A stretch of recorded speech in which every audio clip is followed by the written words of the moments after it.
자, 안녕하십니까. 박종규 기술사입니다. 저희가 이제 시험 준비를 위해서 한 1월 초부터 시작을 해서 한 달 한 반 정도 벌써 진행이 됐죠. 시험은 이제 한 달 정도 남았습니다.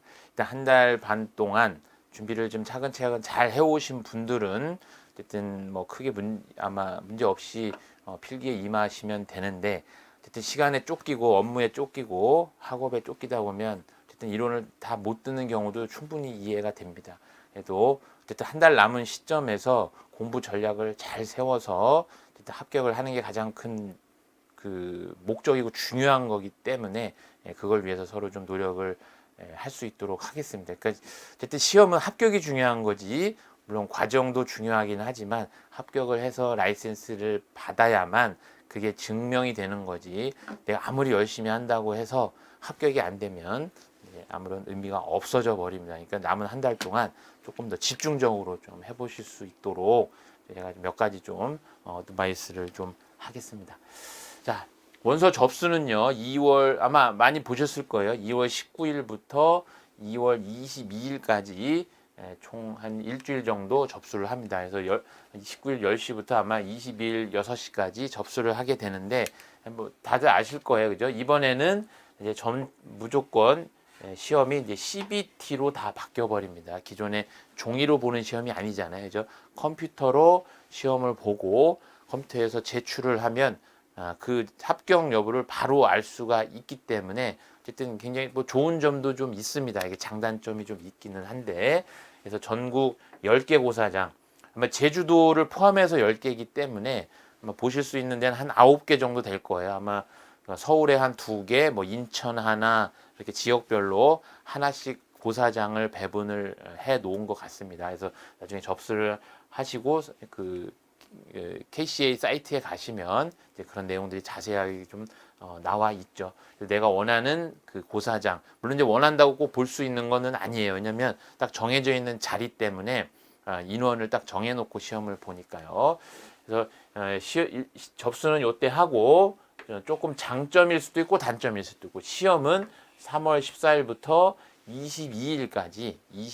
근데 22일이 주말이기 때문에 주말은 시험을 안 보죠. 월, 화, 수, 목, 금 5일만 보니까 약 한 15일 정도 시험을 보게 되고, 내가 원하는 날짜를 선택해서 보실 수가 있습니다. 그래서 기사 같은 경우는 인원이 좀 많기 때문에 매일 시험이 있는데, 산업 기사는 인원이 조금 많지 않아서 매일 시험은 보지는 않더라고요. 그래서 내가 원하는 날짜를 볼 수가 있습니다. 근데 좋은 거는 기사는 오전에 보고요. 기사는 오전에 보고 산업 기사는 오후에 보니까, 만약에 좀 자격이 좀 급하시다 그러면 기사와 산업 기사를 모두 응시를 할 수가 있습니다. 일단 중복 접수가 가능하고, 그러니까 만약 같은 날에 볼 수가 없어도 어떤 날은 기사 보고 뭐 산업 기사를 중복으로 접수해도 전혀 문제가 없습니다. 그러니까 같은 날 2개를 볼 수도 있겠죠.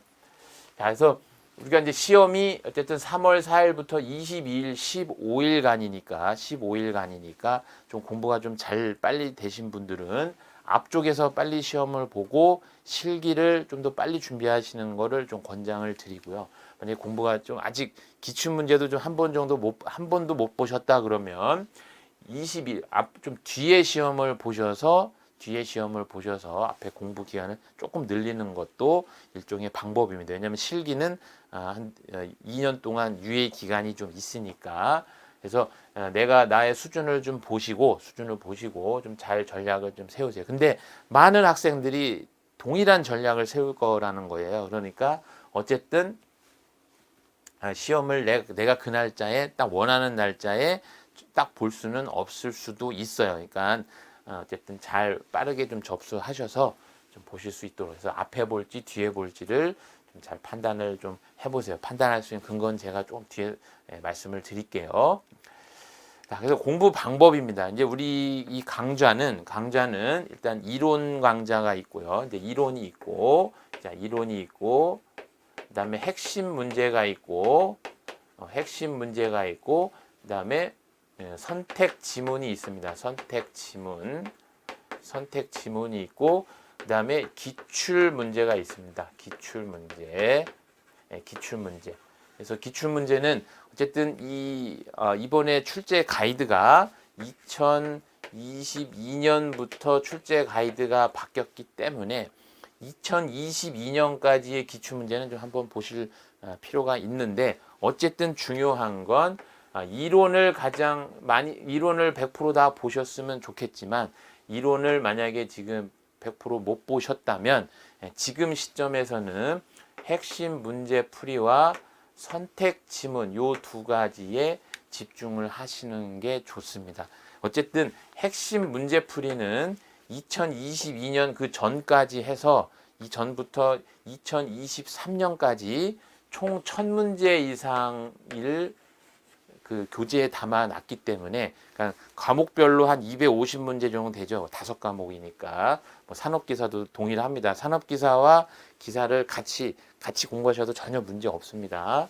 그래서 1000문제 정도가 있기 때문에 요것만 다 소화를 하셔도, 요걸 다 소화하셔도 이 어떤 그 필기를 준비하는 데는 제가 보기엔 전혀 문제가 없습니다. 근데 이거를 그냥 단순히 암기가 아니고요. 대신 1000문제는 단순 암기가 아니고, 제가 기출문제 문제풀이 할 때 계속 말씀드리지만 그 한 문제를 가지고 응용할 수 있는 문제들이 굉장히 많습니다. 그래서 그거를 다 같이 공부를 하셔야지, 그 문제만 그냥 단순히 암기 이렇게 해서는 지금 바뀐 시험에서는 절대로 합격을 하실 수가 없습니다. 지금 그 KCA의 기본적인 기준은, KCA의 출제 기준은 5대5 정도로 지금 이야기를 하고 있습니다. 그래서 5 같은 경우는 이제 이제 기출이고요. 기출. 그다음에 5 같은 경우는 응용이라고 지금 보고 있습니다. 그래서 기출이란 얘기는 기출 문제를 뭐 어쨌든 뭐 그대로 변형 없이 아니면 조금만 변형을 해서 내는 게 한 50%, 그다음에 기출 문제를 응용해서 내는 게 한 50% 정도 됩니다. 그러니까 우리는 어쨌든 이 기출 문제에 대한 문제는 다 맞는다고 보고, 이 응용 문제, 응용이라는 것 중에요. 예를 들면 50% 중에 50%를 2와 3으로 나눈다고 봤을 때 2는 절대로 맞출 수 없는 문제가 나옵니다. 왜냐하면 이 합격선을 맞춰야 되고, 어쨌든 이 출제 가이드라는 게 있기 때문에 이 2는 문제를 어떤 수를 써서라도 꼬아서든 진짜 어려운 문제를 내든 아예 생판 모르는 문제를 내든 이 20% 정도는 아예 풀 수가 없을 수준, 그냥 차라리 찍어서 맞추는 비율이 더 확률이 높은 그런 문제들이 나옵니다. 그러니까 우리는 이 20%에 집중하시면 절대로 안 돼요. 20%는. 어쨌든 기출 문제와 기출을 약간 응용해서 개선한 요 문제를 맞추시면 기사에서 원하는 점수는 60점입니다. 60점. 그죠? 100점을 원하는 게 아니에요. 60점을 원하는 거기 때문에, 물론 과락이 되면 안 되겠지만, 이것만 잘 하셔도 절대로 과락이 되거나 여기서 60점을 못 넘을 수는 없습니다. 제 판단에서는. 그러니까 많은 학생들이 좀 에러를 하시는 건, 이 문제, 너무 어려운 문제에 집중하시면 절대로 안 됩니다. 아시겠죠? 어려운 문제는 그냥 버리는 문제예요. 버리는 문제. 그리고 기출에서도 다시는 이게 반복해서 나오지 않는 문제들이 있기 때문에, 어쨌든 요 기출과 기출에서 응용의 요구에 좀 집중을 하셔야 됩니다. 그래서 핵심 문제 풀이를 기본적으로 3번 이상은 보셔야 됩니다. 3번. 이게 빠르게 듣기도 가능하니까 3번 이상을 보시고요. 그다음에 기출 문제가 우리 교재에 2015년부터 2021년까지 교재에 있기는 합니다. 교재에. 물론 문제풀이도 조금 한 21년까지는 이제 문제풀이가 동영상으로 되어 있기는 한데, 어쨌든 요 두 가지 핵심 실전 문제하고 기출 문제, 그러니까 2022년부터 23년의 기출 문제, 그다음에 실전 핵심 문제, 첫 문제, 요 문제를 3번 이상 충분히 학습이 되셨다면 이 전 문제도 한번 보시면 좋겠지만 어쨌든 필요시에 요거는 좀 보시고요. 그래서 1번과 2번이 됐다는 조건 하에 이 선택 지문, 이번에 새로 만들어 놓은 이제 선택 지문이라는 게 있습니다. 그래서 과목별로 약 한 50문제 정도씩을 만들어 놨으니까 이 선택 지문의 핵심은 뭐냐면요.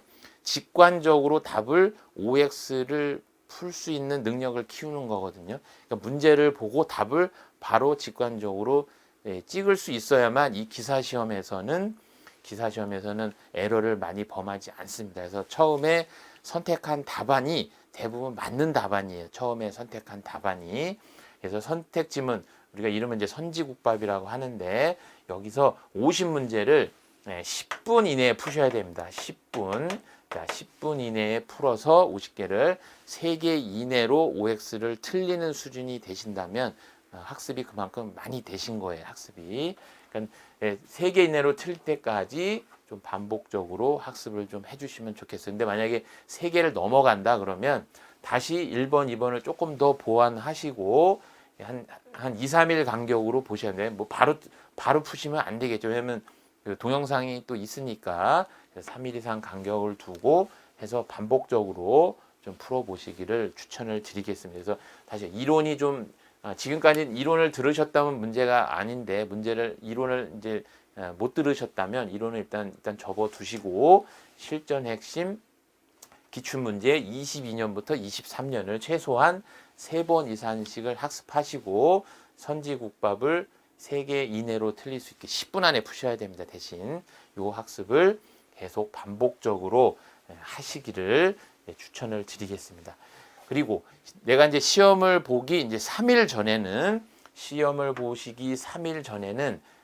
학원 사이트를 수도 cbt.com이라는 사이트를 오픈을 할 거거든요. 한 2월 말쯤에 오픈을 할 건데 여기는 실제로 그 PC로 시험을 보실 수 있게끔 문제를 만들어 놓을 겁니다. 그래서 여기 안에서 계속 반복적으로 연습을 하셔서 60점이 넘어가게끔 공부를 하시면 됩니다. 물론 요 CBT 테스트 사이트는 이제 기출 문제 비율이 조금 더 높겠죠. 아무래도 신규 문제보다는. 그래서 요 테스트 사이트를 통해서 계속해서 어쨌든 이 학원에서 제공하는 CBT에서는 70점 이상이 나와야겠죠. 왜냐하면 기출문제 비율이 높으니까 70점 이상 나올 수 있도록 반복적으로 이거를 좀 사이클을 돌리면서 공부를 좀 하시면 좋겠습니다. 아직 한 달 정도 남았기 때문에 충분히 학습이 가능하리라고 보여집니다. 처음에 말씀드린 것처럼 어려운 문제를 맞추는 것보다는 아는 문제를 틀리지 않는 게 기사시험에서는 핵심입니다. 어려운 문제 한 문제 맞추는 것보다 아는 문제 한 문제 틀리는 게 훨씬 더 아까운 거거든요. 그렇죠? 그러니까 아는 문제에 조금 더 집중을 하고 기출 문제에서 어떻게 응용될지를 조금 더 고민을 하셔서 단순히 그냥 문제답 이렇게 외우셔서 공부하시면 나중에 실기하실 때 너무 어려워요. 너무 어렵습니다. 그러니까 물론 실기답 예전에는 그냥 기출문제 한 10년치를 그냥 실기답 무조건 외워가지고 합격이 가능한 시절도 있었어요. 근데 지금은 출제 기준이 좀 많이 바뀌었기 때문에 그리고 합격률도 예전보다 조금 많이 낮춰놨죠. 그래서 30% 언저리에서 합격률을 조절하고 있기 때문에 그런 대비를 좀 하셔야 됩니다. 자, 그래서 전통적으로 우리가 기사시험은 1회, 2회, 이제 4회, 이제 4번 시험을 보는데 통상적으로 1회 때 합격률이 가장 높습니다. 약 한 40%대. 1회 때 합격률이 그러니까 처음이니까. 근데 이번에 CBT를 처음 실시를 하다 보니까 어쨌든 합격률 조절을 해줘야 되거든요. KCA에서도. 그래서 아마도 제 판단에서는 합격률을 좀 높여줄 가능성이 좀 있어요. 합격률을 좀 높여줄. 그래서 40%대 합격률을 유지를 한다는 이제 이런 조건 하에. 그래서 이번에 시험을 보고 이제 2회나 4회 때 뭔가 좀 조절을 하겠죠. 근데 이 KCA 입장에서도 좀 장점이 뭐냐면 예전에 PBT였을 때는 문제의 오류나 이런 것들이 계속 민원이나 이런 것들이 나와 줬는데 CBT에서는 문제가 오픈이 안 되기 때문에 자체적으로 뭐 우리가 문제를 잘못됐다 이렇게 인정을 하기 전까지는 오류에 대한 게 어떤 이 모류에 대한 어떤 그 뭐라 해야 되나 그 검증이 좀 안 된다는 게 좀 문제일 수 있어요. 그러니까 출제자 입장에서는 그만큼 좋아진 거기는 해요. 그러니까 어쨌든 이 문제 은행식으로 만들어서 돌리는 문제이니까 어쨌든 합격률 조절하는데 조금 좀 어려울 수도 있습니다. 네, 어려울 수도 있어요. 어쨌든 우리가 이제 뭐 공부를 안 하셨다고 좀 2회, 4회를 생각하지 마시고요. 아직 한 달 남았으니까 전통적으로 1회가 합격률이 가장 높으니까 지금 나머지 한 달 동안 좀 잘 좀 마무리를 하셔서 꼭 합격하실 수 있도록 서로 좀 도움을 많이 주고 받으면 좋겠습니다. 저희가 어쨌든 사이트에 보면 Q&A 게시판이 있잖아요. 그래서 공부하시면서 어떤 뭐 어려운 점이나 그다음에 모르는 거 이런 걸 계속 질문을 많이 하시면 가급적이면 제가 시험 보시기 전까지는 바로바로 저 답변을 좀 드릴 수 있도록 할 테니까 남은 한 달 잘 준비를 하셔서 우리 모두 이제 합격을 하실 수 있는 그런 좀 어떤 목표를 가지고 공부를 하시면 좋겠습니다. 자, 합격을 위해서 저도 노력을 할 테니까 수험생 여러분들도 조금 더 좀 고생스럽겠지만 좀 노력을 좀 하시면 좋겠습니다. 자, 화이팅 하겠습니다. 화이팅!